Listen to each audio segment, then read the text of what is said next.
Hello friends, তো আজ যাচ্ছি মায়ের বাড়িতে। কেন বলো তো?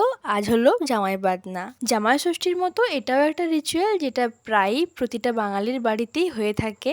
তো সকাল সকাল স্নান সেরে রেডি হয়ে ও আর আমি দুজনেই বেরিয়ে পড়লাম বাড়ির উদ্দেশ্যে। তারপর যাওয়ার সময় একটা দোকানে দাঁড়িয়ে মিষ্টি মিষ্টি কিছু কিনলাম, তারপর চলে এলাম বাড়িতে। এত সকাল সকাল উঠেও তা আমাদের আস্তে আস্তে বেজে গেছে ওই 12টার মতো। আর এখানে মা সবকিছু রেডি করে রেখেছিল সব নিয়ম টিয়ম সারার জন্য। একদম জামাই ষষ্ঠীর মতোই সবকিছু নিয়ম সারা হলো। তারপর সবশেষে মা গিফট দিয়ে নিয়মটা শেষ করলো। তারপর বোন আর আমি কিছুক্ষণ গল্প করলাম, কিছুক্ষণ মজা করলাম, তারপর চলে গেলাম সবাই মিলে একসাথে অনেক দিন পর আবারও খেতে।